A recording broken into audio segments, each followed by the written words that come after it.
California. I'd like to do a review, my KTM 690. So I brought it up here. It's performed wonderfully, and let's get into it. So this bike is the 2020 KTM 690 Enduro R. The R stands for basically it comes with a larger suspension, which I appreciate. I do have a custom kind of decal kit on it, and I'll go over some of the upgrades I've had with the bike. Its displacement 690 cc's thereabouts, 74 horsepower. It has dual counterbalancers, which I like. One of the complaints of the earlier versions, 2019 and prior, was the buzziness of the motor. With the counterbalancers, you don't get the buzziness. But I think from what I've read is there is a little, because of the balancers, there's a teeny, it's not as grunty because obviously you've got to spin up the counterbalancers a little bit. But still, tons of horsepower on tap to get you out of any situation. So let's see here. Some of the upgrades I did that are pretty worthy are the crash buttons here that I put on. It's mainly in Supermoto mode, so I do, when I have the street tires on, and that's one thing I like about this bike, is you can add street tires to it and it becomes a twisty killer. I mean, it's amazing Supermoto. Even though they have a separate version of this bike that is called an SMC. It's basically the same bike, but it has stronger front brakes, and the suspension is set up more for street. With Enduro R, you'll see here, this has rake and then the trail. So not only is the suspension longer than the SMC version, you get an offset here, which is called the trail. And the advantage to having trail, especially off-road, is it's like a shopping cart wheel, right? You can let the front kind of dance and it auto-corrects, whereas you wouldn't get that in the SMC version. So for me, I kind of prioritized kind of roadworthiness, off-roadness compared to being on the road. You know, that would be, it's purely up to you as a rider, is what you want, what you prioritize. I mean, I do a lot of street, but when I get out here, I definitely appreciate having that trail. Some of the other upgrades, I replaced the headlight here. This has turn signals in it, which is great. Turn signal, and it's all LED. That was only about 80 bucks on Amazon. The other thing that I added are these little lights. These also weren't that expensive, about $80, but they switch into a flashing mode. They have amber and they have regular lights, white light, and you control it with a little button here. So while I'm going down the road, I can put them on. Usually I leave it in amber mode, and it just makes me more visible. So I think that's definitely a worthy upgrade. Add a little cruise control. That's great. I like it. It's just enough, it doesn't hold, it holds for like a couple minutes as you slowly rev down. But it's just enough to get your hand off the handlebar and get blood back going into on longer trips. I did add extra USB. So this runs the front cameras. So I have a camera facing forward, and I have a camera facing back, and I have a camera off my helmet. So that's what's great about this bike too, is it has a really good stator, and that stator produces a lot of the electricity that this bike is very, very worthy. I love these little end caps that I purchased for the handlebars. And what's cool is I had to run the wiring through the center handlebar, but these actually are turn signals, and I have them wired as amber. So again, when I turn on the turn signals, these come on, and so these come on here, these come on here, and then I have the LED ones down over here too. And when I don't have the turn signals on, they actually come on as riding lights. So this will be on. It just makes you more visible, right? What's cool about these is, you may say, oh, well, why'd you buy those? You should dump the bike. Well, yeah, you dump the bike, but these are only $9 for the pair. So for that price, I just buy a bunch of them. And if I crash, like I crashed this one here recently, this end cap kind of came off. But what I did is I just glued it back on. And so I've thrashed them a few times, and I just throw another one on. But it's good to have. I like that. Then I have these Take Two mirrors. They've been good. I don't care what anyone says. They're great little mirrors. And I pretty much set them, and I haven't adjusted them. I just keep them, you know, the way they are. I MacGyvered a few controls for the cameras, so I can hit and turn cameras on or off, or take photos. I have this little mount here for the phone. Typically, I don't like having a phone anywhere on the bike. I just think it distracts, for me at least, it distracts me from driving, having anything. I actually enjoy a minimal dashboard. I don't understand people who want Donkey Kong on their motorcycle as they're going down the road, you know, like they're in a Tesla or something. It's just to me, it's just dangerous. I used to have a windscreen, but I'm weird, I guess, being an old surfer. Like if you're surfing and you don't like the water, then why are you surfing? You know, it's like if you're on a motorcycle, part of the fun is the wind. Now I get it, you get a lot of wind, but I always find it kind of funny, guys complaining about wind. I just lean into it. You have a helmet, you have gear. I just lean into the wind. I don't know, I just don't have a problem with it. Everyone else, I guess, seems to have like, oh, it has wind. Problem is, you put a windscreen on, that becomes a big guillotine for your neck when you go off-road. Personally, I just like not have it.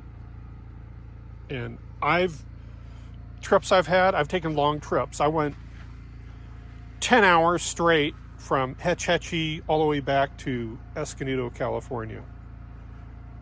And just leaning through the desert on the 395 with 50-mile-per winds blowing.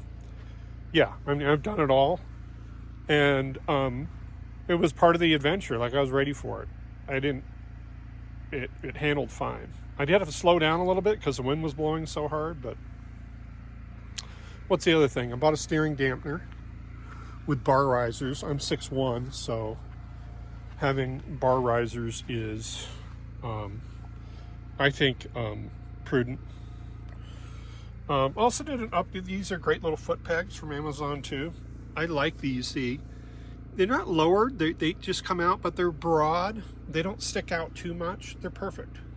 I like those. And of course the color scheme kind of matches too, so I'm good with that. Let's see.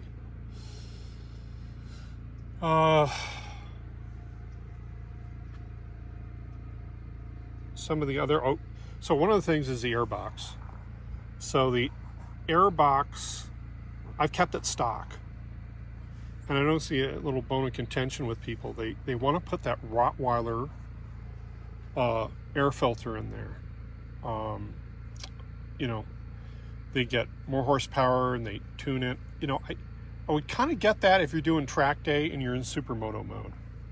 But if you have this in dirt setup, I don't know why you would do that. It's if you're trying to gain an extra, this already has an immense amount of horsepower. So my argument would be, like, why are you trying to get an extra 10 horsepower? I just don't understand that. Now, you know, you may ask, well, what's the downside? Well, the downside is this. They don't tell you this, but The stock air filter made by those Austrian engineers has a HEPA filter in it. I mean, it stops very, very fine particles. If you ever see the filter, I mean, it's a large, very fine filter, so it stops fine dust. Now, why is that important? See, what they don't tell you in the Rottweiler air intake, it's an oiled mesh sponge type filter. It's just not going to stop all the dirt. It's not. Okay.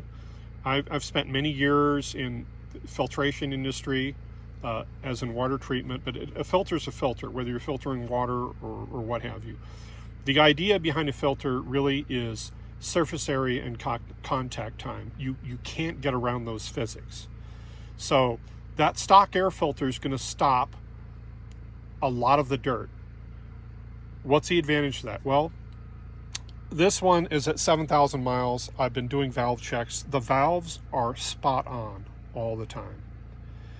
If you start getting dirt by that air filter, it will slowly grind down those valve seats.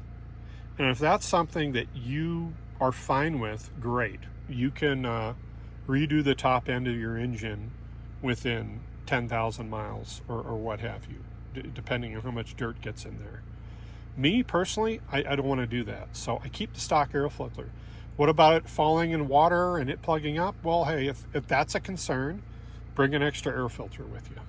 Let the other one dry out, but you can always throw another air filter in.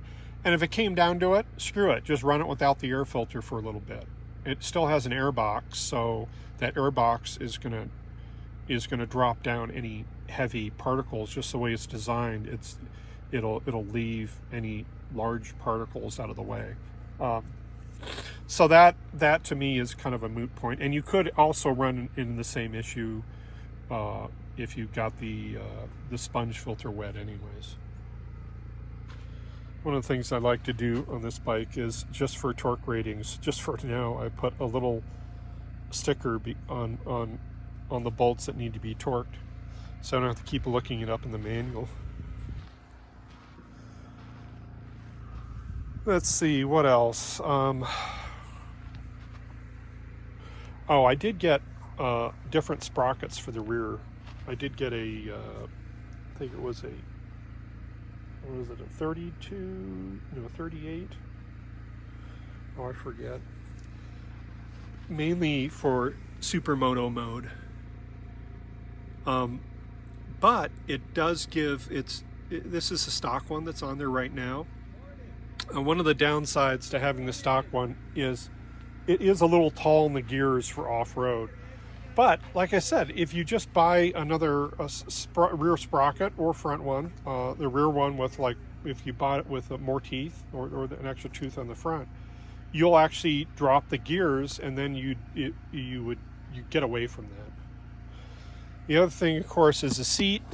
I just went down to my local little Mexican upholstery shop, and I picked out the colors and everything, and type of padding I wanted, and they just redid the seat. They did a great job, and it was about $300. So a lot less than the seat concepts seat. One of the things about the seat concept is I just didn't think it gave enough cushion, you know.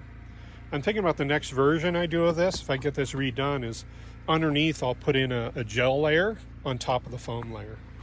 It's fine for right now, and it's super comfortable. But those are my thoughts on that. What else?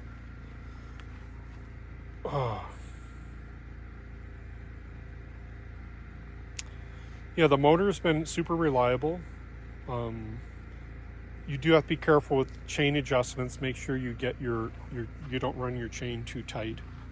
If you do, it's gonna cause issues. With the center sprocket, you could strip it. Yeah, but the last time I changed the oil, there was no, it was clean. The screens were clean. Yeah, I love it. Love the bike. So anyways, if you, one other thing, I did just a cheap, here's another rather unpopular opinion. I bought this cheap Chinese exhaust. It's just like one of the faux knockoffs or what have you. But you know what? It's fine. It's like 50 bucks. Don't have to worry about it. Sounds great. No need to spend $800 on an exhaust. That to me is just insanity. I don't. People like the stickers on them. It's a pipe with holes in it and padding. Okay? I don't know if you, that's all it is. It's basically a silencer. Yes, it provides back pressure, but I just don't see the point, performance-wise, of getting a tuned exhaust. And I'm sure someone, if they see this video that's in the industry and makes mufflers, is going to be really pissed off, because that's how they make their income. And they'll have all arguments against it. But that's my view on it, and I'm sticking to it. The other one is a tail delete. At first I was like, that's just a cosmetic thing, who gives a shit? But I actually really enjoyed the tail delete. It just makes it, having that big little dong coming off the back just didn't make any sense. And this one too, half of it comes and turns on a turn signal, and these go out like this. So it looks kind of cool. You get, I'm all about, if you can have, the more indication you have, the better, you know. So it's clean and it gives plenty of indication. So the flash starts here like this and then goes down over here. And then both these come on. They're both LED. They go on. These, by the way, you can get these on Amazon for 20 bucks, and they're the best. You know, these, all the other turn signals I've used have broken. These don't break. They're really thin. They're super bright. Highly recommended. The tires I have the Motoz Adventure on here. The pads are kind of big, and there's a little wobble just in between. When you get on you're on the road and you get into a corner, there's this little wobble in between here. It's hard to describe, which was a little unnerving, and it took me a little time to get used to, which the what is it, the TKC, the 80s didn't have, the stock ones that came with it. The only problem with the stock ones, because this is a heavier bike, they just don't last that long. I'll have to see how long these last, but I may, it just doesn't have the grip I need for off-road. I'm gonna have to analyze and see where I'd go with it. I mean, overall I like them, but I may look at something different, and something probably a little, who knows, I may go back to the TKC 80. I'll have to check it out. The front, I tried to get TKC 80 for the front, but these are, again, like the Motoz. What are these? The Terminator RALLZ. I've enjoyed these. These are good. They bite pretty hard in dirt, and they're plenty capable on the road. So I've enjoyed that. So I recommend those too. But yeah, that's about it. Appreciate it. Thanks for watching the video.